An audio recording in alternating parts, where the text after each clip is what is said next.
الحمد للہ رب العالمین والصلاة والسلام علی سید المرسلین اما بعد فاعوذ باللہ من الشیطان الرجیم بسم اللہ الرحمن الرحیم الصلاة والسلام علیکہ یا رسول اللہ وعلی آلک و صحابک یا حبیب اللہ الصلاة والسلام علیکہ یا نبی اللہ وعلی آلک و صحابک یا نور اللہ۔ فرمان مصطفیٰ صلی اللہ تعالیٰ علیہ وسلم کہ تم اپنی مجلسوں کو مجھ پر درود پاک پڑھ کر راستہ کرو، کیونکہ یہ درود پاک پڑھنا کل بروز قیامت تمہارے لیے نور ہوگا۔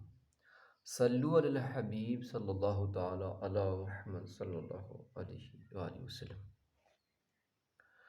حضرت سیدنا سعید بن مسیب رحمۃ اللہ علیہ فرماتے ہیں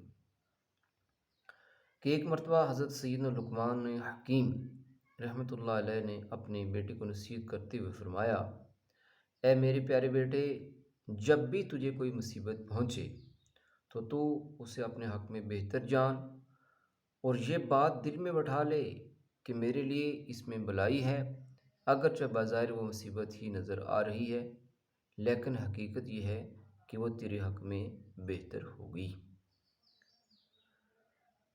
یہ سن کر آپ رحمۃ اللہ تعالیٰ علیہ کا بیٹا کہنے لگا، جو کچھ آپ رحمۃ اللہ علیہ نے فرمایا میں نے اس کو سن لیا اور اس کا مطلب بھی سمجھ لیا، لیکن یہ بات میرے بس میں نہیں کہ میں ہر مصیبت کو اپنے لیے بہتر سمجھوں، میرا یقین ابھی اتنا پختہ نہیں ہوا ہے۔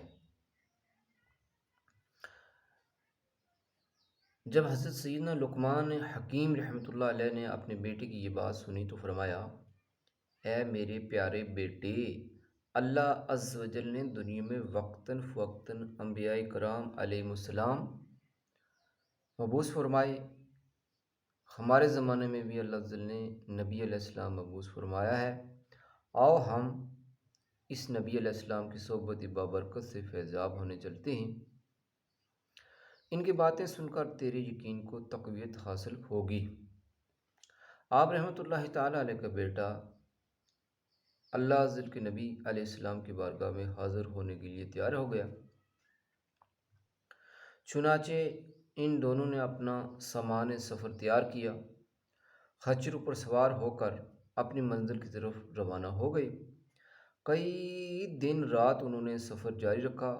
راستے میں ایک ویران جنگل آیا، وہ اپنے سامان سمیت جنگل میں داخل ہو گئے۔ اللہ تعالیٰ نے ان کو جتنی ہمت دی اتنا انہوں نے جنگل میں سفر کیا۔ پھر دوپہر ہو گئی، گرمی اپنی زور پر تھی، گرم ہوائیں چل رہی تھیں، دریں اثنا ان کا پانی کھانا وغیرہ بھی ختم ہو گیا۔ خچر بھی تھک چکے تھے، پیاس کی شدت سے وہ بھی ہانپنے لگے۔ یہ دیکھ کر حضرت لقمان رحمۃ اللہ علیہ اور آپ کا بیٹا خچروں سے نیچے اتر آئے اور پیدل ہی چلنے لگے۔ چلتے چلتے حضرت سیدنا لقمان رحمۃ اللہ تعالیٰ علیہ کو بہت دور ایک سایہ اور دماغ سا نظر آیا۔ آپ رحمۃ اللہ تعالیٰ علیہ نے گمان کیا کہ وہاں شاید کوئی آبادی ہے اور کسی درخت وغیرہ کا سایہ ہے۔ چنانچہ آپ رحمۃ اللہ تعالیٰ علیہ اس طرف چلنے لگے۔ راستے میں آپ رحمۃ اللہ تعالیٰ علیہ کے بیٹے کو ٹھوکر لگ گئی اور اس کے پاؤں میں ایک ہڈی اس طرح گھس گئی کہ پاؤں کے تلوے سے پار ہو کر ظاہر قدم تک نکل آئی، اور آپ رحمۃ اللہ علیہ کا بیٹا درد کی شدت سے بے ہوش ہو کر زمین پر گر پڑا۔ آپ رحمۃ اللہ علیہ نے اسے اپنے سینے سے چمٹا لیا، پھر اپنے دانتوں سے ہڈی نکالنے لگے۔ کافی مشقت کے بعد بالآخر وہ ہڈی نکل گئی۔ بیٹے کی یہ حالت دیکھ کر آپ رحمۃ اللہ تعالیٰ علیہ شفقت پدرانہ کی وجہ سے رونے لگے۔ آپ رحمۃ اللہ تعالیٰ علیہ نے اپنے امامت سے کچھ کپڑا پھاڑا اور اسے زخم باندھ دیا۔ حضرت لقمان رحمۃ اللہ تعالیٰ علیہ نے آنکھوں سے بہنے والے آنسو جب ان کے بیٹے کے چہرے پر گرے تو اسے ہوش آ گیا۔ جب اس نے دیکھا کہ میرے والد رو رہے ہیں تو کہنے لگا، اے ابا جان، آپ تو مجھ سے فرما رہے تھے کہ ہر مصیبت میں بلائی ہے، لیکن اب میری اس مصیبت کو دیکھ کر آپ رونے کیوں لگے؟ یہ مصیبت میرے حق میں کس طرح بہتر ہو سکتی ہے؟ حالانکہ ہمارے کھانے پینے کی تمام اشیاء ختم ہو چکی ہیں، ہم یہاں اس ویران جنگل میں تنہا رہ گئے ہیں۔ اگر آپ مجھے یہاں چھوڑ کر چلے جائیں گے تو آپ کو میری اس مصیبت کی وجہ سے بہت رنج و غم لاحق رہے گا، اور اگر آپ یہیں میرے ساتھ رہیں گے تو ہم دونوں یہاں اس ویرانے میں بھوکے پیاسے مر جائیں گے۔ اب آپ خود ہی بتائیں کہ اس مصیبت میں میرے لیے کیا بہتری ہے؟ بیٹے کی یہ باتیں سن کر حضرت سیدنا لقمان رحمۃ اللہ علیہ فرمایا، اے میرے بیٹے، میرا رونا اس وجہ سے تھا کہ میں ایک باپ ہوں، اور ہر باپ کا اپنی اولاد کے دکھ درد کی وجہ سے غمگین ہو جانا ایک فطری عمل ہے۔ باقی رہی یہ بات کہ اس مصیبت میں تمہارے لیے کیا بلائی ہے، تو ہو سکتا ہے اس چھوٹی مصیبت میں تجھے مبتلا کر کے تجھ سے کوئی بہت بڑی مصیبت دور کر دی گئی ہو۔ یہ مصیبت اس مصیبت کے مقابلے میں چھوٹی ہو جو تجھ سے دور کر دی گئی ہے۔ آپ رحمۃ اللہ علیہ کا بیٹا خاموش ہو گیا۔ پھر حضرت سیدنا لقمان رحمۃ اللہ علیہ نے سامنے نظر کی تو اب وہاں نہ دھواں تھا نہ ہی سایہ وغیرہ۔ آپ رحمۃ اللہ تعالیٰ علیہ دل میں کہنے لگے، میں نے ابھی تو اس طرف دھواں اور سایہ دیکھا تھا، لیکن اب وہ کہاں غائب ہو گیا۔ ہو سکتا ہے کہ ہمارے پروردگار عز و جل نے ہماری مدد کے لیے کسی کو بھیجا ہو۔ ابھی آپ اس سوچ بچار میں تھے کہ آپ رحمۃ اللہ علیہ کو دور ایک شخص نظر آیا جو سفید لباس زیب تن کیے، سفید امامہ سر پر سجائے، چت قبر گھوڑے پر سوار آپ رحمۃ اللہ علیہ کی طرف بڑی تیزی سے بڑا چلا آ رہا ہے۔ آپ رحمۃ اللہ علیہ اس سوار کو اپنی طرف آتا دیکھتے رہے یہاں تک کہ وہ آپ کے بالکل قریب ہو گیا۔ پھر وہ سوار اچانک نظروں سے اوجھل ہو گیا، یعنی غائب ہو گیا۔ پھر ایک آواز سنائی دی، کیا تم ہی لقمان ہو؟ آپ رحمۃ اللہ علیہ نے فرمایا، جی ہاں، میں ہی لقمان ہوں۔ پھر آواز آئی، کیا تم حکیم ہو؟ آپ رحمۃ اللہ تعالیٰ نے فرمایا، مجھے ہی لقمان حکیم کہا جاتا ہے۔ پھر آواز آئی، تمہارے اس ناسمجھ بیٹے نے تم سے کیا کہا ہے؟ حضرت لقمان رحمۃ اللہ علیہ نے فرمایا، اے اللہ عز کے بندے، تو کون ہے؟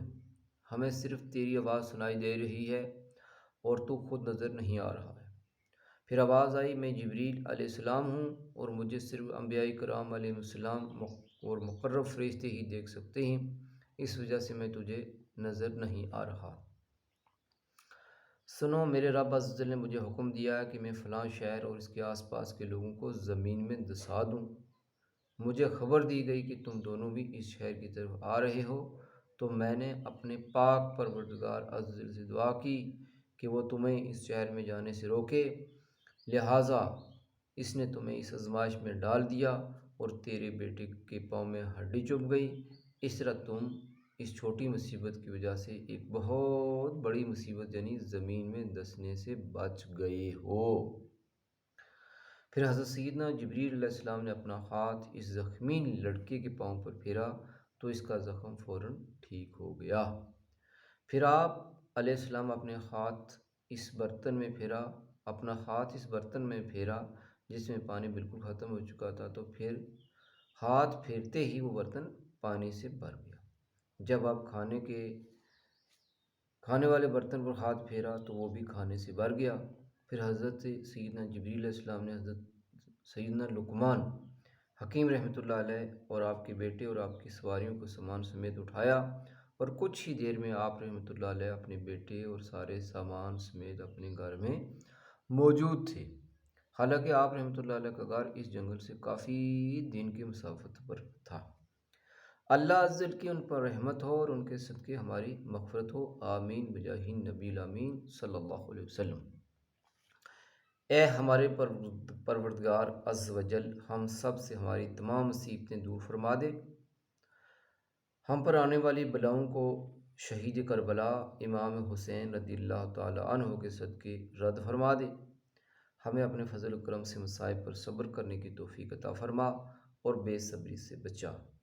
یا الہی، ہر جگہ تیری عطا کا ساتھ ہو، جب پڑے مشکل شہی مشکل کشا کا ساتھ ہو، مشکلیں حل کر شہی مشکل کشا کے واسطے، کر بلائیں رد شہید کر بلا کے واسطے۔ صلو علی الحبیب صلی اللہ تعالی علی محمد صلی اللہ علیہ وآلہ وسلم۔